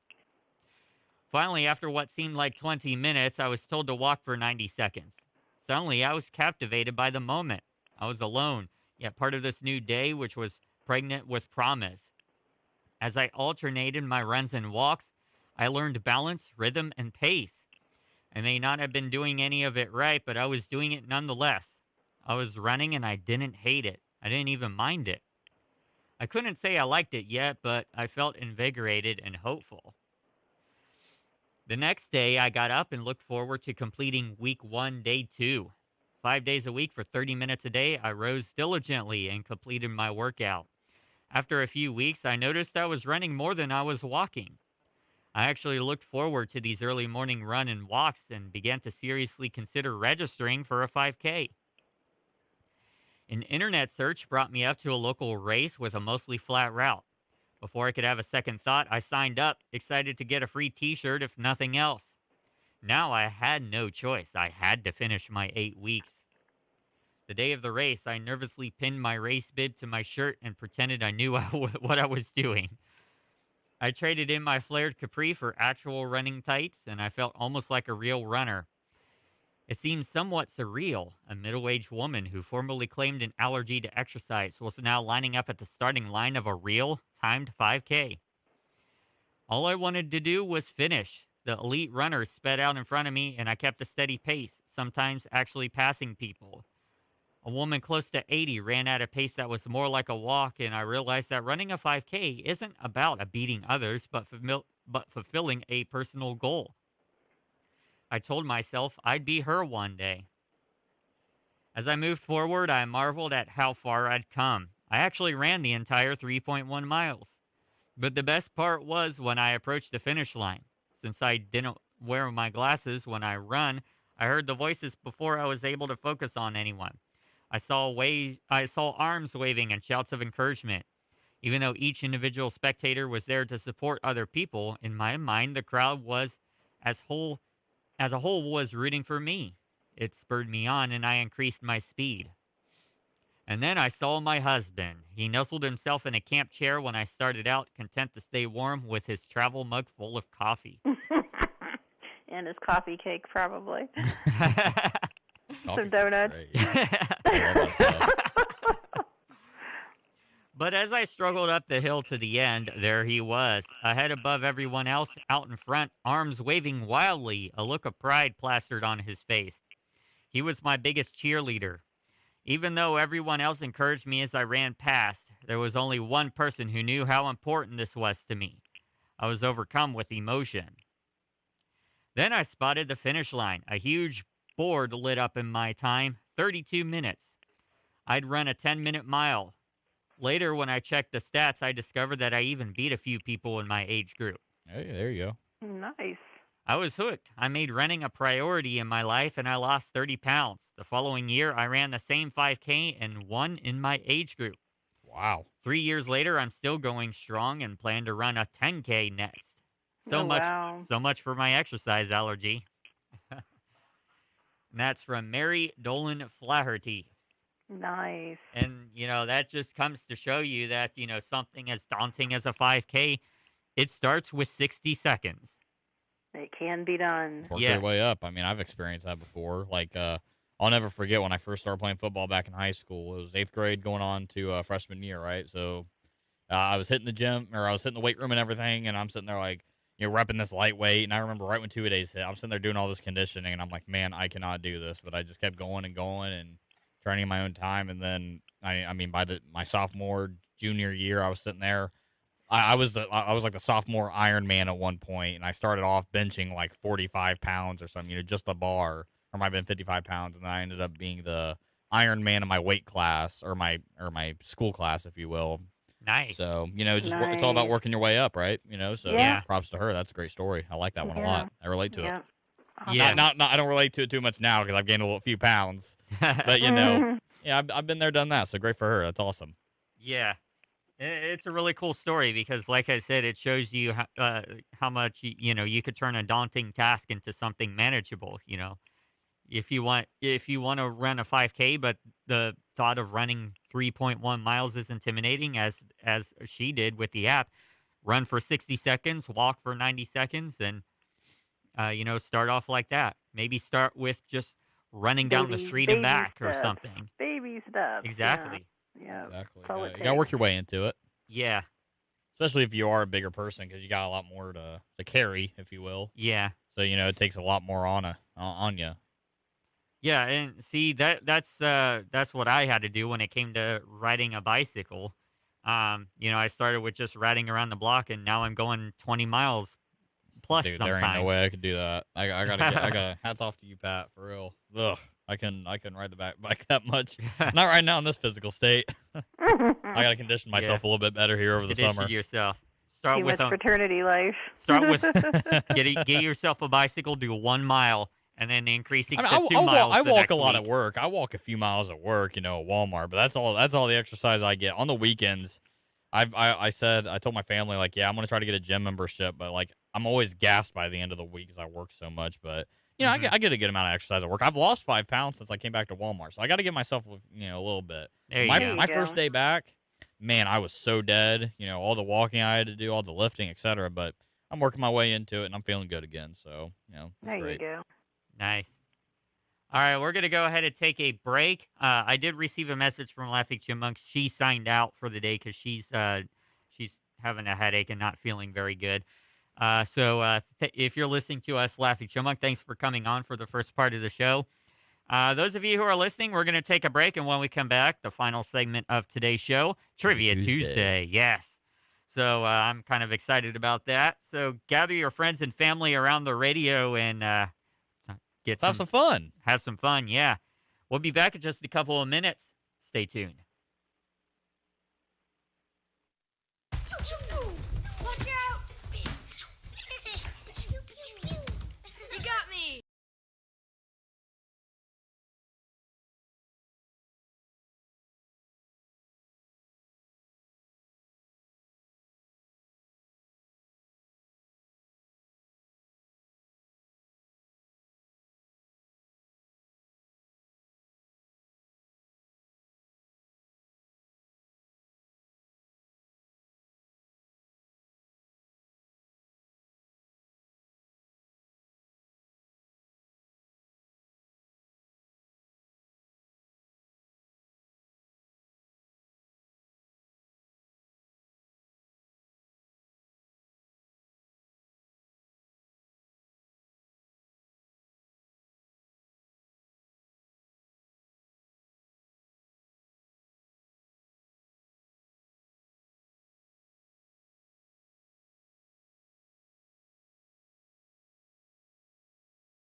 And we're back to the Right Morning Show on WWSU 106.9 FM.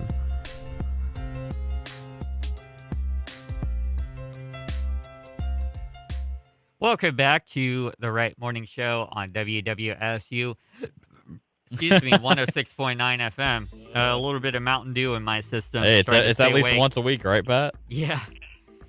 All right, it's time for Trivia Tuesday, and guess what? It's Geek Pride Day. So today's trivia quiz is called Freaks and Geeks. So this ought to be interesting. All right. And I'm excited. Those of you who are in the listening to us on the radio, gather your friends and family and let's play some trivia. So I got some fake euros here that I'm going to use for scorekeeping here in the studio. So every question you get right, you're going to get 10 euros. Hey, there we go. Give me some cash. Give you some fake cash so you can buy your fake Mountain Dew. Yeah, counterfeits. Pat, you're going to make me go to jail. Come on, man. All right, so here's the description of the quiz. It's topic mash time. This is a set of mixed questions from the Freaks and Geeks category. All right, let's get started. What happens to the candy that the guys collect from Tricks and Treats? Do they eat it all? Alan and his friends take it. They think it's poison and throw it away, or no one will give them any. So I think this is a movie or something. Tricks and Treats. What happens to the candy that the guys collect? They got to eat it. They eat it. Alan and his friends take it. They think it's poison and throw it away. No one will give him any. Yeah, I'm going with they eat it as well. What do you think? Yeah, same. I'm going to go with eat it. Yeah. All right. The correct answer is nope. We are all wrong. Alan and his friends take it. That was my second choice. All right. Of course. So Sam, Neil, Bill, and Harris are confronted by Alan and his friends who demand their candy. Everyone other than Harris resists giving it to them, and they get pushed around by the bullies. Question 2. From Beers and Weirs. Who said, I was elected school treasurer last year? I didn't even run. Was it Sean, Lindsay, Millie, or Neil? From Beers and Weirs. Who said, I was elected school treasurer last year? I didn't even run. Sean, Lindsay, Millie, or Neil? I've never seen that. I have no idea. This sounds I'm like going to go with number 2 just for the heck of it. Never Lindsay. seen it, but I'm just guessing. I'm going with Neil because that's the last name of our general manager. I'm gonna go with Sean. Go with Sean. All right. Let's see who's right. The answer is Neil. I got one. There you go, There Pat. we go. Neil was talking to a black guy who was saying that Neil wouldn't want to trade places with him. Neil told him it wasn't easy being Jewish either. Later, the black guy was boasting that he'd had 5 beers already and wasn't even buzzed. Everyone was acting drunk because they thought they were drinking real beer. Question number 3. Beers and Weirs again. What does Nick do that upsets Lindsay? He breaks one of her mother's knickknacks. He hits on Millie. He tries to undo her bra.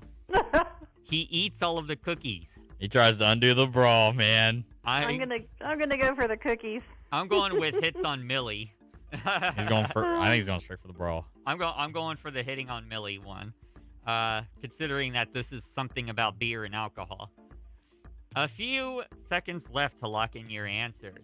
See, I'm answer thinking is he tries to undo her bra. You got one, Scott. Hey, there we go. I'm telling you, it's all the alcohol in, right? So you do some stupid stuff when you're under the influence. I put 2 and 2 together. I've never seen this film, but sometimes you gotta think logically, eh? Lindsay is upset that Daniel was making out with Kim in her bed because she thought they had broken up and she had liked Daniel. Lindsay only agreed to have the party because Daniel wanted to have it. Nick was consoling her with a hug, and he started trying to undo her bra. His excuse was that he was wasted, of course. Yeah, I'm telling you. Question number 4 from the garage door. How do the guys find out about Neil's father's affair? Neil's mother tells him. Sam sees him hugging a woman at the mall. Neil hears his father on the phone with a woman, or Bill sees him drive by with a woman in his car. So from the garage door, how did the guys find out about Neil's father's affair? Neil's mother tells him. Sam sees him hugging a woman at the mall. Neil hears his father on the phone with a woman, or Bill sees him drive by with a woman in his car. What are your answers? Got a few seconds left. I would say it'd be on the phone. On the phone, yeah, that's what I was thinking. Yeah. No, we were all wrong. Sam sees him hugging a woman at the mall. Oh, geez. Why is it always the first one I think of is the right answer? I just need to go with my instinct now. Yeah. Come You on. gotta go with that intuition there, Scotty. I know. I would have had like 3 right so far. Sam tells Bill what he saw but doesn't want to tell Neil. Bill feels they should tell each other everything, so when they're at Neil's house playing Atari, Bill and Sam tell Neil. Neil doesn't believe him, and as soon as his father comes home, Sam and Bill quickly leave. Question number 5 from the diary. John prepares something different for dinner. What does she fix? Burritos, filet mignon, duck, or Cornish game hens? So from the diary, John prepares something different for dinner. What does she fix? Burritos, filet mignon, duck, or Cornish game hens? I don't think it's burritos because that's pretty typical. I'm going to go duck. Just because that's the first one I thought. I don't think it's filet mignon. I'm going with the Cornish game duck. hens. I gotta go with the duck. I don't know why, but it just feels right. All right, a few seconds left. And the answer is Cornish game hens. Come on. See, duck was the first one I thought of, and every other time the first one I thought was the right one, man. Well, that was My brain's darn screwing foul. with me here. I got no more That was excuses pretty left. Foul. That was pretty foul. Boo. Harold does nothing but make fun of the Cornish game hen, hurting John's feelings. John is trying to do different things since reading what Lindsay wrote about her parents being robots and her mother cooking the same dinner practically every night. Next, from Girlfriends and Boyfriends. What after-school group of Cindy's does Sam join? Cheerleading, French club, Future Business Leaders of America, or the yearbook? Once again, what after-school group of Cindy's does Sam join? Cheerleading, French club, Future Business Leaders of America, or the yearbook?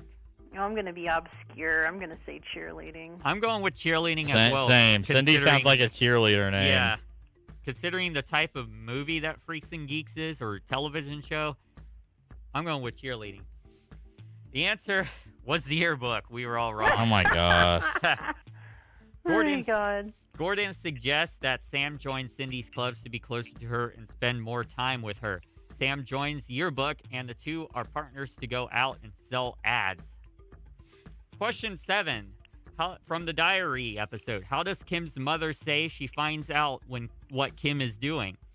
She quizzes her friends, reads her diary, has her brother spy on her, or asks her what she's doing. From the diary episode, how does Kim's mother say she finds out what Kim is doing? Quizzes her friends, reads her diary, has her brother spy on her, or asks her what she's doing. I'm going with the diary one because of the episode That's what title. I'm saying, too, the diary. I'm going to go with quizzing friends just for the heck of it. You're going to be different. Break it up a little bit. There you go. All Thanks, right. the diary. The answer is reads her diary. Hey, there we go, Pat. Yeah. We both got one on that one. Give me my cash, man. There we go. The Wares have Kim's mother over to meet her since Lindsay is friends with Kim. Kim's mother tells them that Kim is dumb, she has sex and does drugs. Wow, okay. Lindsay's parents then tell her she can't hang around with Kim any longer. Kim gets mad at Lindsay when Lindsay tells her that her parents think she's a bad influence. Question 8 from the music episode. In the pilot episode, the school holds their homecoming dance, which Lindsay and Sam attend.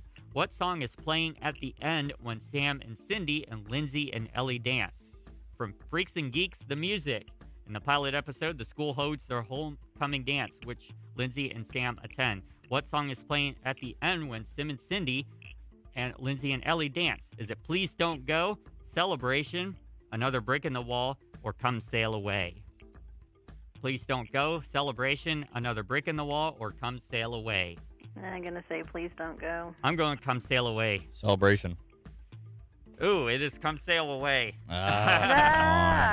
Triple P's doing better, and he hasn't even seen it. I haven't seen it at all. I haven't seen it either.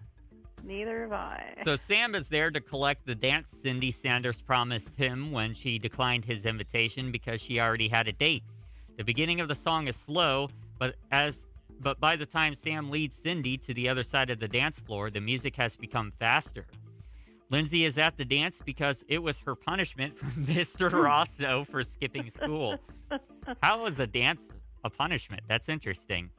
After Mr. Rosso makes Lindsay realize that if being made to go to the dance is the worst thing to happen to her, then she's doing all right, Lindsay stops pounding and asks Ellie to dance with her. Come Sail Away is from Grand Illusion by Styx. Other songs played in the episode are Runnin' with the Devil, Heck Yeah, Renegade, and I'm All Right. Question 9 from the Discos and Dragons episode. Who thinks Dungeons and Dragons is too geeky and doesn't decide to play until Daniel accepts the invitation to join the game? Bill, Sam, Neil, or Gordon? Who thinks Dungeons and Dragons is too geeky and doesn't decide to play until Daniel accepts the invitation to join the game? Bill, Sam, Neil, or Gordon? Sam. I'm going with Sam as well on this one. I'll say Bill. You're going to go Bill. I'm going to go Bill. All right. Few seconds left for those of you who are listening to lock in your answers. And the answer is Sam. Ah, come on. Finally got you one, guys. geez. Vampire chick. Harmony already same got thing. one. Harmony the vampire finally got one. Man. There we go. Even though Neil and Bill also tired of being geeks, Sam is the one who says he doesn't want to play. One day in the AV room, Harris asks Daniel if he'd like to join them. In an effort to deter him, Neil says it's boring, but Sam says they always have a lot of fun eating junk food, cracking jokes, and fighting dragons.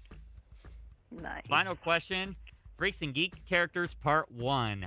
What was John Ware's occupation? Secretary, school teacher, housewife, or realtor? So what was John Ware's occupation according to Freaks and Geeks Characters Part 1? Secretary, school teacher, housewife, or realtor? School teacher. I'm School going teacher. school teacher as School well. teacher, yep. Yeah, considering the other answers. So we'll see. A few seconds left for those of you who are listening in to place in your answers. And the answer is housewife. We were all wrong. John Wow, worked in the okay. home, keeping things straight and spending the day planning nutritious meals for her family. Occasionally, she went to the school for basketball games, mathlete competitions, and vice presidential visits. What a geek. Mathlete competitions? Math league. That's funny. John was played by Becky Ann Baker, who has also appeared in In and Out, Men in Black, Lorenzo's Oil, and 2 Weeks' Notice. She also performs in stage productions. All right, so that concludes that quiz. Let's do another quiz. We're not going to do pop culture this time. This one's called 10 Easy Questions. I'm going to sound like such an idiot over the air. So these questions can be anywhere from music to television and anything in between. No, I don't. I said I don't want to do pop culture. Music, television, or anything in between. Let's see here. What else can we do? Let's do... here we go. U.S. breakfast choices. We'll do this one. Oh, that sounds Interesting. like fun. Why do we have to always talk about food, man? Y'all kill I'm me. hungry now. I haven't had anything to eat yet. So, deciding what to have for breakfast can be a daunting task. There are so many dishes and beverages to choose from here in the good old U.S. of A. And below are just a few. Question number 1. Which of the following breakfast foods am I unlikely to smother with butter and maple syrup? Waffles, French toast, omelet, or pancakes? Which of the following breakfast foods am I unlikely to smother with butter and maple syrup? Waffles, French toast, omelet, or pancakes? It's definitely omelets. It's definitely obvious. Omelet, yeah. Yep, I agree. You're going with omelets as well. About 7 seconds for those of you who are listening to lock in your You said answers. not, correct? Not. Gotcha. Or unlikely, rather. Yep, gotcha. Because, there's those weird people out there who There's will. those interesting people that will smother their omelets All right. in maple syrup. We all got 10 euros from Hey, that there one. we go. Give me my money, bro. So while tastes differ, most people would be unlikely to put butter and maple syrup on an omelet. To be sure, I might spread it with jam, roll it up, and sprinkle it with powdered sugar. Alternatively, I could cook it with cheese or with onion and red pepper, or just plain, of course. Well, if it's just plain, then that's just scrambled eggs, if you ask me. Mm-hmm. Next question. In the USA nowadays, there is a staggering selection of breakfast cereals. Which of the following would I choose in order to have a sober, healthy, and grown-up meal? Count Chocula, Raisin Bran, Lucky Charms, or Fruit Loops? Raisin Bran. In the USA Yep. nowadays, there's a staggering selection of breakfast cereals. Which of the following would I choose in order to have a sober, healthy, and grown-up meal? Count Chocula, Raisin Bran, Lucky Charms, or Fruit Loops? I'm also going with Raisin Bran on this. Pretty obvious Raisin Bran. Yeah. Yep. Yeah. Raisin Bran's pretty good if you ask me. I don't eat too Count much cereal, Chocola's honestly. not bad either. You're not too sober. You're on that sugar crack high. Yeah, true. But it's Yeah. still good. We all got that one. Give as me my well. money, Pat. We're finally on a quiz that we know. Raisin Bran is a simple cereal containing only bran flakes and raisins. The other cereals listed include flakes and nuggets of various shapes, colors, textures, and flavors. With a high sugar content, these cereals are designed to appeal to children. I must admit, though, I'm still rather partial to Fruit Loops. Question number 3. For a hearty, hot breakfast on a cold winter's morning in Massachusetts, which of the following should I not choose? Cornflakes, oatmeal, Ralston, or cream of wheat? For a hearty, hot breakfast on a cold winter's morning in Massachusetts, which of the following should I not choose? Cornflakes, oatmeal, Ralston, or cream of wheat? Ditch the cornflakes. I'm going cornflakes, Cornflakes as well. Yeah. Yep. 7 seconds. I've had warm cornflakes before, believe it or not. Straight from the corn factory. Interesting. They were still pretty tasty, but it's not something you would necessarily eat for breakfast. Yeah. Mm-hmm. Yep, we all got that one. Cornflakes is the answer. About to go trade this in a U.S. Bank, man. Give me my If only cane. these were real, yeah. So I said I'm going to go to jail. Counterfeit money. Cornflakes is a cold cereal, meaning you pour it in the bowl, add milk and possibly berries or nuts, and go. The other 3 are hearty hot cereals, much more suitable for winter mornings. Question 4. While visiting Cousin Connie in Virginia, I might be dismayed if she offered me which of the following as a breakfast beverage? Milk, cocoa or hot chocolate, Coca-Cola, or English breakfast tea. While visiting Cousin Connie in Virginia, I might be dismayed if she offered me which of the following as a breakfast beverage? Milk, cocoa or hot chocolate, Coca-Cola, or English breakfast tea? Coca-Cola. Gotta be Coca-Cola. Agreed. But I will admit I've drinking Coca-Cola for breakfast. Breakfast before, yeah, me too. Along with that slice of pizza. from the Technically night breakfast before. for me, but it's like after I get off work to keep me awake. Yeah. Yep, the answer is Coca-Cola. We all got that one as well. Perfect so far. Let's keep it up, guys. Yeah.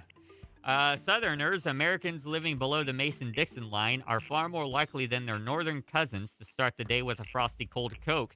Doubtless, the hot weather in Dixie has a lot to do with this choice. As a Yankee myself, I find the thought unsettling, but to each his or her own. Question 5. If I were keeping kosher or halal, which of the following breakfast foods would I be able to eat? Pork sausage, ham, Canadian bacon, or none of these? If I were keeping kosher or halal, which of the following breakfast foods would I be able to eat? Pork sausage, ham, none of them, or Canadian bacon?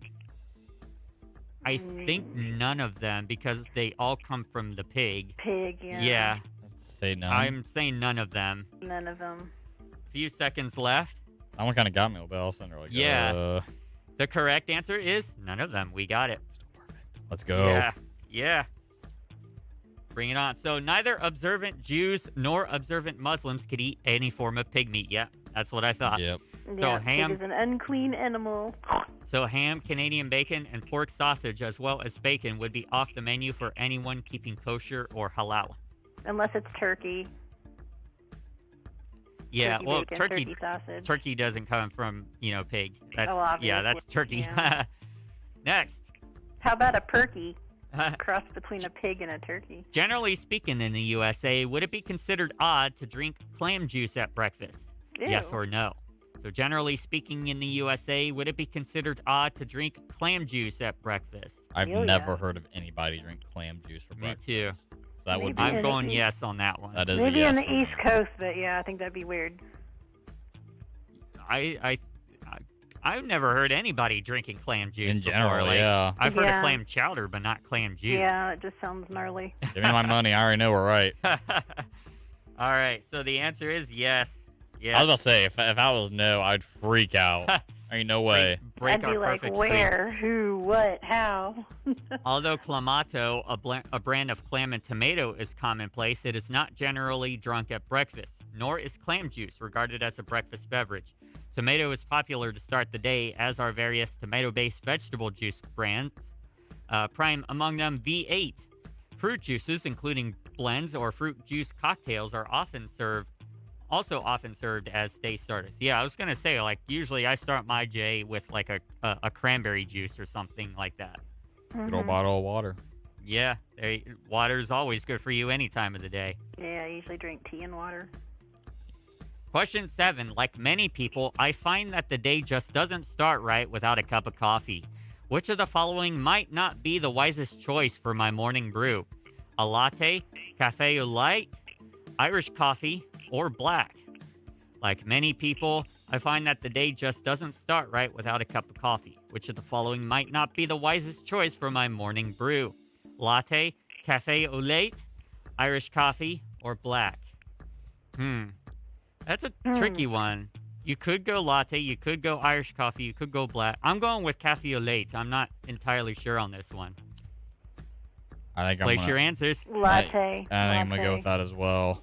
We Yeah, are 'cause all it's wrong. sugar. The It's answer Irish. was Irish coffee. Oh, Yeah. there's wow. our streak, I man. forgot about that. See, I now don't- what's- what- you could kind of consider that a trick question because General Foods does make the Irish cream, like mocha. They're probably talking about the Irish coffee with the whiskey in it. Mm-hmm. Yeah.